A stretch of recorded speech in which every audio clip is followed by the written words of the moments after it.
Hey guys, today we are going to talk about the Avalon Nano 3.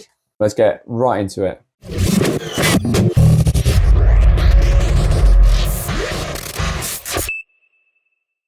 We're going to talk about the Avalon Nano 3 and how much I've made with this and if it was worth it. These came out this long ago. They were pretty cool when they first came out. They were like a new, bigger lottery miner. These are like the next evolution from USB miners for Bitcoin. At the end of the day, these are a lottery miner, which means your chance of hitting a block on one of these is super small. It's not great. So you're kind of left with a heater, which could potentially make a load of money, or you could use this as a pool miner. Same with all the other home miners. You can either do it solo mining, very small chance of hitting a block, or if you're using it as a heater, you could pool mine with it, guarantee income, and then just use it as heat, kind of like what you do with a radiator, but it will give you a bit of money back. I've been solo mining Bitcoin Cash with this ever since I've had it, and definitely had some teething issues at the start. That was basically the start of this channel, and I think that's why a lot of you subscribed at the start. We sorted those out, and I say I sorted them out. I managed to get settings that worked on it and just left it as is. I didn't want to touch it anymore because I had such a headache trying to get this to work. It was just a nightmare. So I found a pool that worked, a pool that would show me all the data, and it would show me the right information, and then the GUI or the app. I don't think there was a proper GUI for this.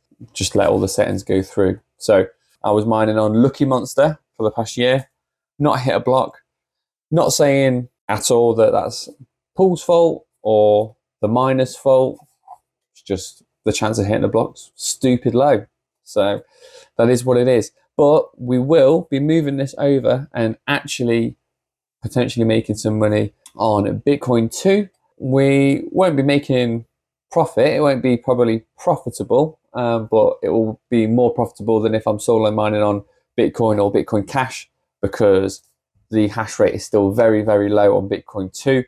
So if you have anything like an older miner, which isn't the USB ones where you've got a few terahash of power, it's potentially a good option to go into. I'm not saying that Bitcoin Cash 2 is going to go up. That's my warning. Bitcoin Cash 2 might rug pull. I'm not saying that it won't, but I'm happy to put some electricity costs into it instead of actually, I'm not buying any, put it that way. We will be solo mining and trying to hit some blocks. So in today's video, we'll be switching this over to Bitcoin Cash 2, and then I think just to boost up my terahash, we'll probably do the same with the Bitaxe, because at the moment I've got a Bitaxe and the Jingleminer solo miner, which is basically a Bitaxe camera as well. I might put both of those on. 6.6 terahash, and if we had 6.6 terahash on the BitcoinII network, we would have this probability. I love doing that because I can't be bothered to think about it off the top of my head. So should we get busy? Let's do it. Just a quick raffle based on the last comments I've had from the second to last video. Let's see who wins the giveaway.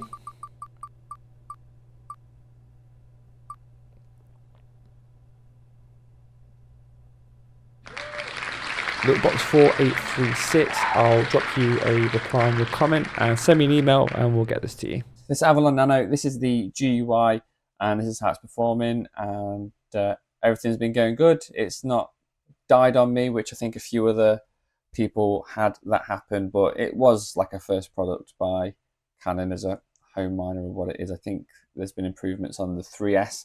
The pool that I'm going to be using is Solo Hash, which is a UK-based mining pool. You can use a website. If you go on mining pool stats, it usually gives you a good list of pools that you can do. Just be aware that some are solo, and if they don't say solo, they're probably just going to be pool mining. So you just get paid on average what the entire group of your pool is making. I'll show you how to set one up on Solo Hash. It is basically the same thing for every other one. I won't show you in this video how to set up the wallet, but let me know if you do want to know how to set up a wallet. It's fairly straightforward.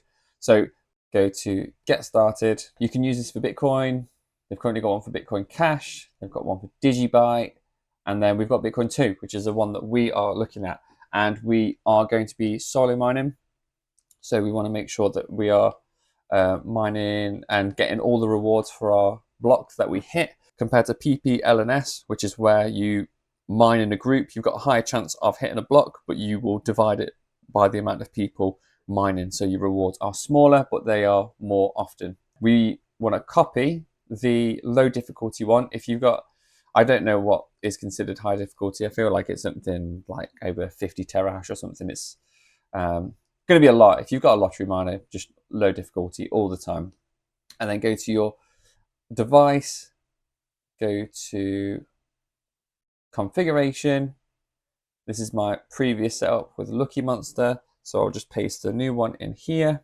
Make sure you take out the stratum. You just want to start with the actual address instead of the stratum plus TCP. Or else it will not work. So good to know. Yeah, we'll let that load up. And we can move over to the Bitaxe now.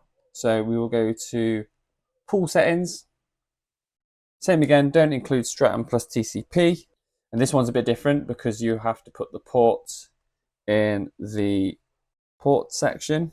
We'll just put the password as X. Stratum user is your wallet. And then we can move over to the Jingleminer. Lovely jubbly. And then we can save, restart. We are running on Bitcoin Cash on the Solar Miner. So hopefully when this does come up to full hash rate, which I think is, yeah, we are on the high hash rate mode, which is how I've always ran it, 6.6 terahash worth of power. And we'll probably see our wallet pop up on here over probably in the next half an hour or so, I reckon. And there we go, guys. Everything is up and running. I don't know why. I just feel a bit more optimistic now that I know that I am mining on something that is potentially going to go up instead of Bitcoin, which obviously is going to go up in the long term, I think. It just feels like these are a bit more purpose-built for a smaller network as an actual ASIC. So yeah, we'll see how we get on in like 6 months to a year, see if this was a good idea or if it wasn't.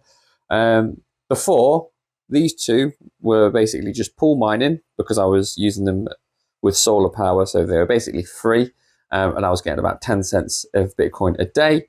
And the Avalon was just mining Bitcoin Cash on a solo pool, not hitting any blocks, just because probability would probably mean it wouldn't hit a block anyway. What do you guys think?